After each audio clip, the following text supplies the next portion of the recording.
Hi again, everyone. This is Nick Schrammick with my partner, Howard Chao, and our podcast, What's Next In? And today we're looking at the legal tech sector and a startup called Legaltech Hub. Legaltech Hub is a global directory of legal tech services and solutions, which allows law firms and in-house legal departments to get a clear view of the various solutions at the marketplace for them. Howard, from a corporate legal department or a law firm perspective, how is a tool like this helpful? Well, as we all know, there's just a plethora of new legal tech tools and solutions out there, lots of products, and it can be, I'm sure it is very confusing to law firms and other purchasers of these products at this point. This is a problem that calls for someone with deep experience in the industry. Jeroen, the founder, is someone that's been in the industry for many years, decades, and has worn several hats. He's been an investor. He's been with a very large legal tech solution vendor. He's been on, I think this is not his first startup. So he's done several things in this area. He knows the space very well. And I think that if someone can put this together, it's probably Jeroen. All right, sounds good. Let's get into it. This is Howard with the founder of Legaltech Hub. With me on the screen and on the line is Jeroen Plink of Legaltech Hub, as well as Mike Suchsland, who will be my co-interviewer today with the Bridge Investments and also Legaltech Fund. First, let me just turn to Mike, who's been a regular at our events. He's an investor, very well schooled in this domain, to give a little bit of a self-introduction and maybe say a couple of words about why the area that Jeroen is targeting is interesting. Thanks, Howard. It's good to be here, and I always enjoy talking to Jeroen. He and I have collaborated for many years together, and I'm looking forward to this episode. Just a brief bit about me. I am an investor in legal tech as an angel. I'm also an investor through my partnership in two VC funds that invest in early stage through Series A companies. I'm a board member of two legal technology companies, iPro and eDiscovery and SurePoint and Legal Tech Workflow. And I also provide advisory services to private equity firms that are interested in the legal tech arena. So it's a nice combination of in full circle and understanding the entire ecosystem from very early stage to late stage growth equity, and then strategic investment by more mature companies. So in terms of knowing Jeroen, he and I have known each other for 8 years, ever since when I was at Thomson Reuters as the head of Thomson Reuters Legal.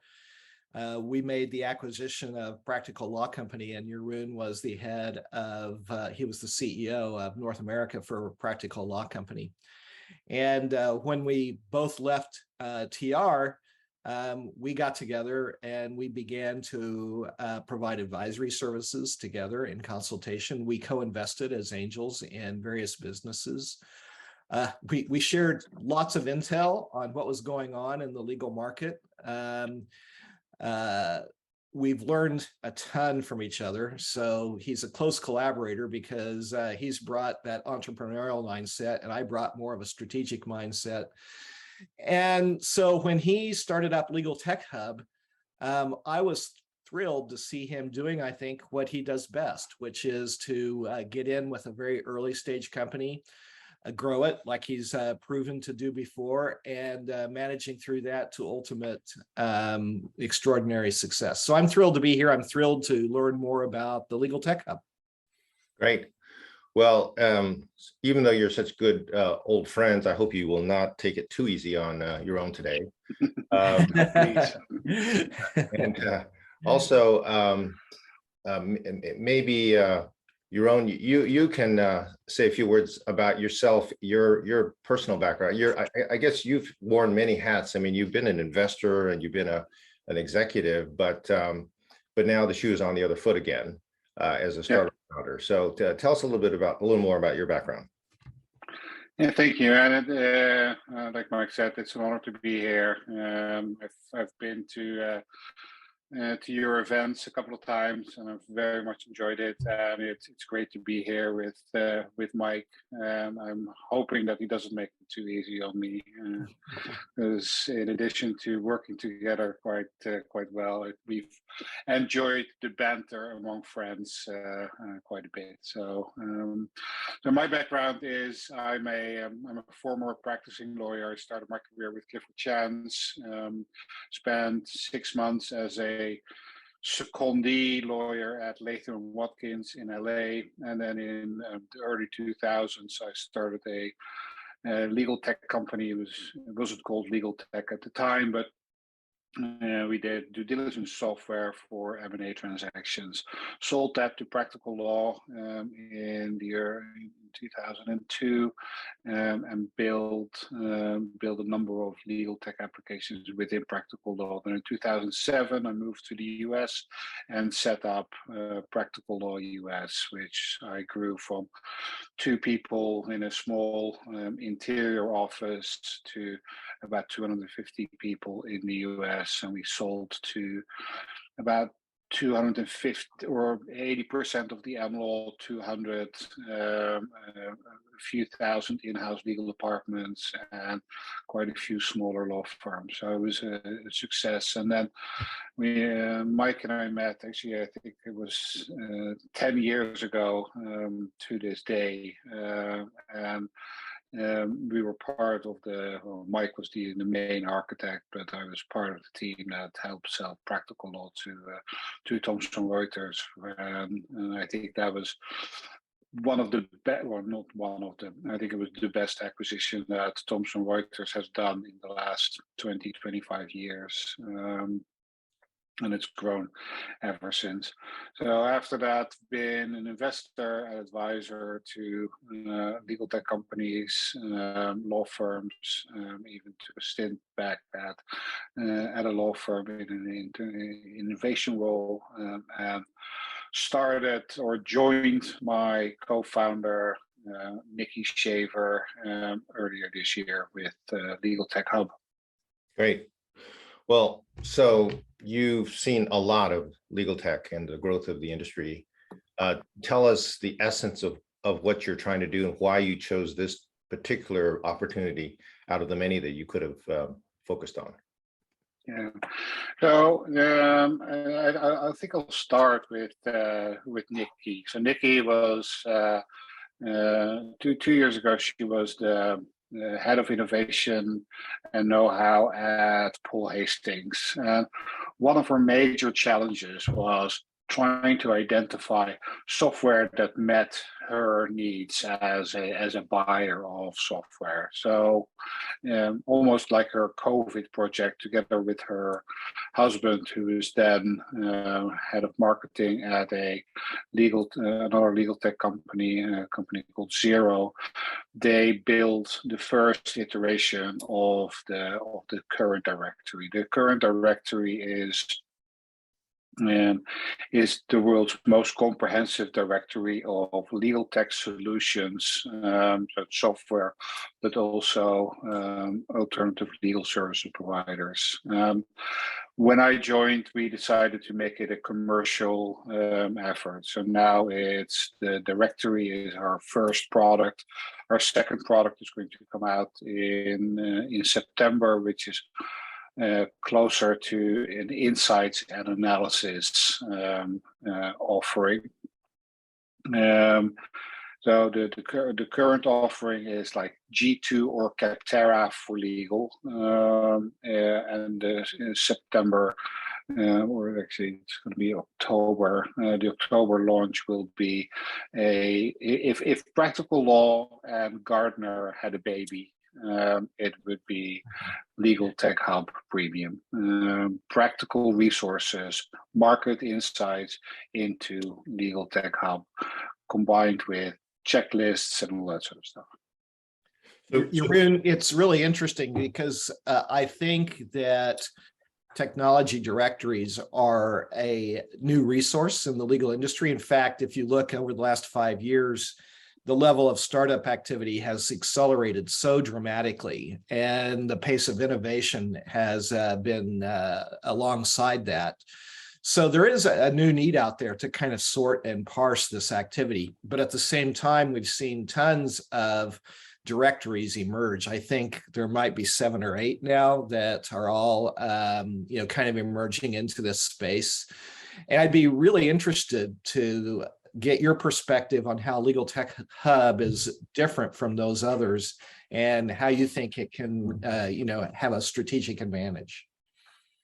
I think you're absolutely right. I think there's been an abundance of directories, some better than others. For us, the directory is step 1 into our freemium model, and it's the free part of our freemium model. The directories are helpful, but what we're ultimately aiming at is the full insights and analysis. So if you are about to buy a CLM application, yes, it's helpful to have a directory. It's helpful to be able to filter it on things like functionality, languages supported, all that sort of stuff. But what you really want to know as a buyer is, where do you start? What is the use case? What are other companies using? What are my peers using for a CLM system? What are adoption challenges? Because most companies and law firms are still at the very early stages of their digital innovation strategy, or their digital transformation strategy, better said. And so that's where we're helping. And so if you are that company looking to buy an application, will help you all the way from doing your basic research, understanding the space, to giving you those practical tools. Never bought a CLM system?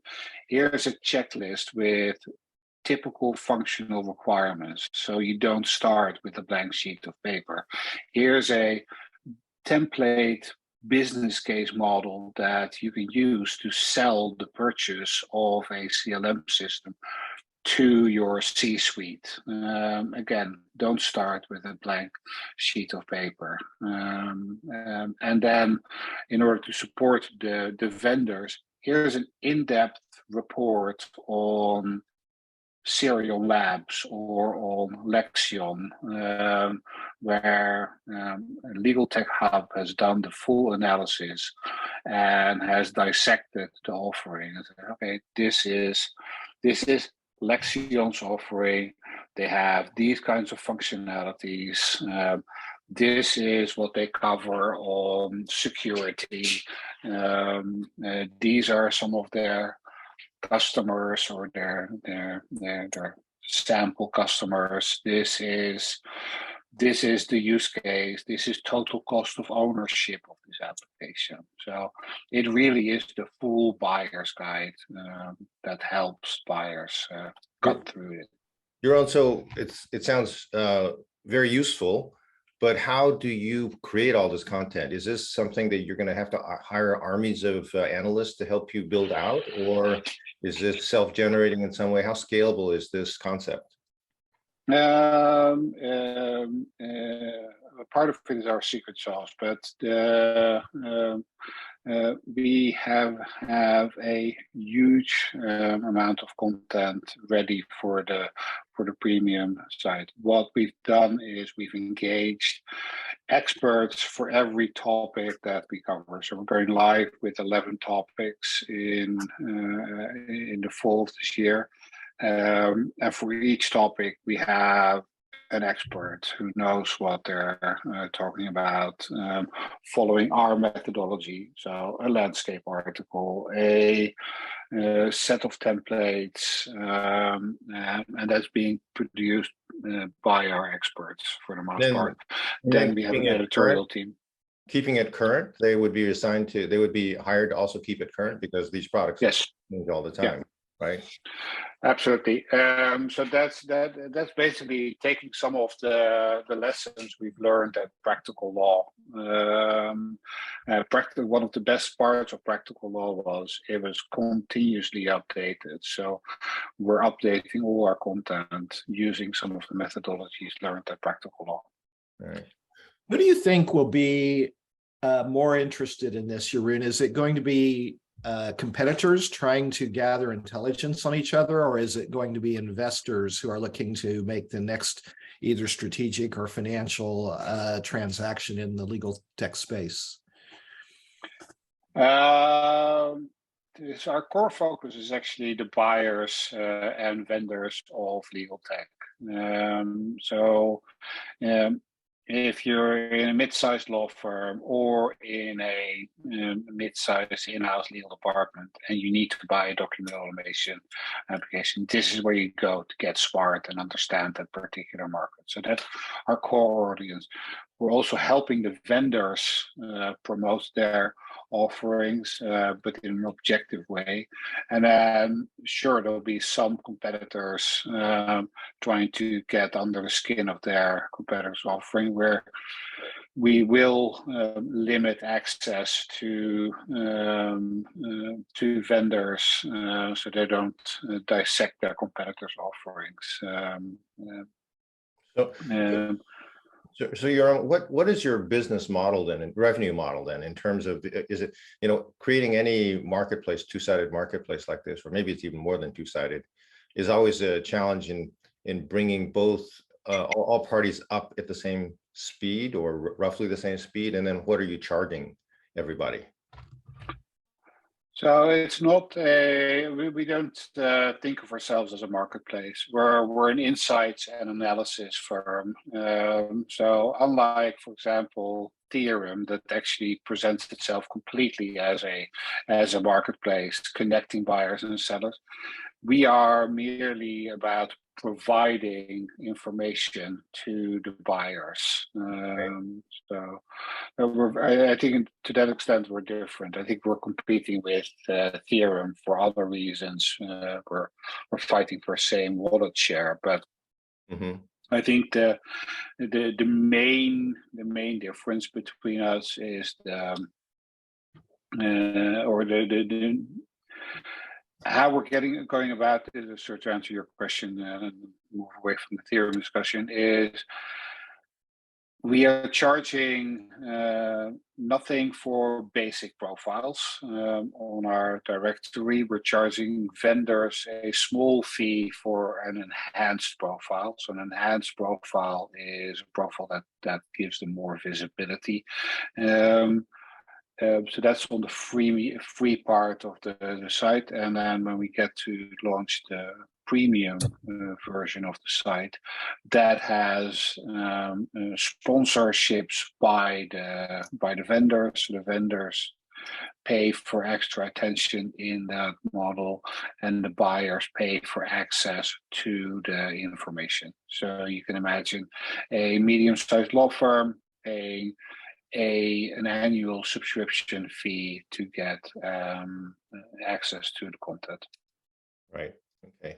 So it's a little bit like an advertising model from the vendor side and more a subscription model on the buyer side. If we wouldn't call it advertising, but yeah, if you boil it down to that, then yeah. Okay, so how far have you gotten in terms of commercial traction thus far? Have you just launched? Are you really early? Where are you in terms of your journey? So we've been around since 2020. We did a rebranding of the site actually we launched during your I think it was April or May legal event. And we've been selling since May. We have a fair amount of early traction, and that's on the directory side, and we're very far along on the premium side, including commercializing that. So right. In addition to that, as we're in this space, we offer three additional things. One is Legaltech Jobs, which is a job site that we recently purchased, where law firms and vendors can publish or post their Legaltech jobs, and that's revenue generating for us. We have a fledgling consulting business. Having been in this space, for me as a vendor of legal tech solutions and Nikki as a buyer of legal tech solutions, where we've been advising both law firms, in-house legal departments, and vendors on various aspects. And then the final part, and this is actually hot off the press, we're launching an event in October in New York City aimed at the KM and innovation community in New York City. Right. Well, we're running short on time here, so let me just lob in one last question, and maybe Mike, you can, if you have one other question too. So tell us a little bit about where you are in your capital formation history. Yeah, no, that was gonna be my question, Howard, because what I was gonna say is it sounds like an exciting business with a lot of potential. I think the vision really sings. And so I was gonna ask the question differently is, Jeroen, when are you going to take outside investment? We may take outside investment. For now, we're funding it ourselves. We're happy with the pace at which we're funding. That may change. I don't think today is the right moment to go out and raise funding. So we'll play it by ear. We're surviving on bootstrapping for now. Well, this is not a great market to be fundraising right now, so you're probably in a good place. That's great. Well, thank you so much for this presentation, Jeroen. Yeah, Mike, thanks for joining us as well today. Absolutely. Thanks, Howard. Thanks, Jeroen. Take care. All right. Thank you.